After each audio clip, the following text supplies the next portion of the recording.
میں نے یہ بات نوٹ کی ہے کہ اگر کوئی بندہ بھی یہاں پہ پاکستان میں حقوق کی بات کرتا ہے، اپنے رائٹس کی بات کرتا ہے، اس کے اوپر بلا سوچے سمجھے غداری کا لیبل لگ جاتا ہے۔ یہ غداری کا لیبل اب حق کی بات کرنے پہ، سچ، مثال کے طور پہ آپ نے بڑی سچی بات کی کہ ہمیں اپنے اندرونی مسائل کو حل کرنا پڑے گا، تو اس بات کے اوپر غداری کا لیبل،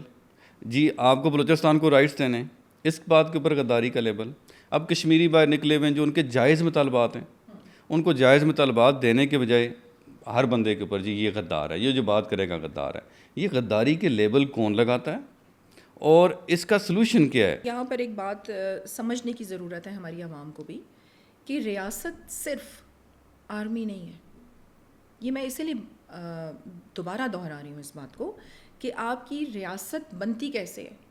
سب سے پہلا آپ کا بہت امپورٹنٹ میں سمجھتی ہوں کہ عوام ہوگی تو ریاست ہوگی نا۔ ایبسولوٹلی۔ عوام کو ہی نہیں دیکھیں گے آپ تو پھر ریاست کس بات کی۔ اس کے ساتھ ساتھ آپ کے پولیٹیشینز، آپ کے ادارے، آپ کی عدلیہ، آپ کی فورسز، ایبسولوٹلی، ٹھیک ہے، یہ بالکل تو ہے یہ سب ملا کے آپ کی ریاست بنتی جی ہے۔ بالکل۔ آپ کسی بھی نہ عوام کو آپ اگنور کر سکتے ہیں، نہ عدلیہ کو، نہ کسی اور ادارے کو آپ اگنور نہیں کر سکتے، اور آف کورس آپ آرمی کو بھی اگنور نہیں کر سکتے۔ فریڈم آف ایکسپریشن میں سمجھتی ہوں یہ پاکستان میں ضرور ہونی چاہیے، اور جب تک فریڈم آف ایکسپریشن نہیں ہوگا اس وقت تک مسائل کے حل بھی نہیں نکلیں گے۔ کہ اگر کوئی اپنے حقوق کی بات کر رہا ہے، اگر یہاں میں یہ کہوں گی کہ دیکھیں دہشت گرد کے لیے زیرو ٹالرنس، پاکستان کے کانسٹیٹیوشن میں رہتے ہوئے اگر آپ اپنے حقوق کی بات کر رہے ہیں تو میں سمجھتی ہوں کہ اتنی ٹالرنس اور اتنی برداشت ہر کسی میں ہونی چاہیے کہ اسے سنے بھی اور اس کا جواب بھی دیں۔ یہاں پر اس بات کو بلوچستان کے حالات بھی یہی ہیں۔ اگر بلوچستان میں بھی ہماری یوتھ ہے، چلیں جو آپ کے دشمنوں کے ساتھ مل کے بلوچستان میں حالات خراب کر رہے ہیں، ہمارے دلوں میں ان کے لیے کوئی ہمدردی نہیں ہے، لیکن جو اپنے مسائل سے تنگ آ کر اور جو اپنے ریپریزنٹیٹیوز کی طرف سالوں سال سے دیکھتے آ رہے ہیں اور اپنے حالات ان کے ویسے کے ویسے ہیں، وہ اگر تنگ آ کر کوئی بات کر رہے ہیں تو میں سمجھتی ہوں کہ انہیں سننا چاہیے حوصلے کے ساتھ۔ اور آپ کے اگر بلوچستان کے حوالے سے اگر ہم بات کریں تو آپ یہ دیکھیں کہ بلوچستان آج کل کافی وہاں پر مسائل بھی چل رہے ہیں، جس طریقے سے ہمارے پشتون بیلٹ کی طرف بھی آپ نے دیکھا کہ فتنۃ الخوارج کا جو ایک حملہ ہوا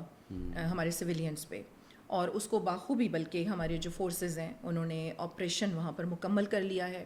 اور میں خراج تحسین پیش کرتی ہوں ہمارے جو 9 پولیس کے اہلکار اس میں شہید ہوئے ہیں، جس میں ہمارے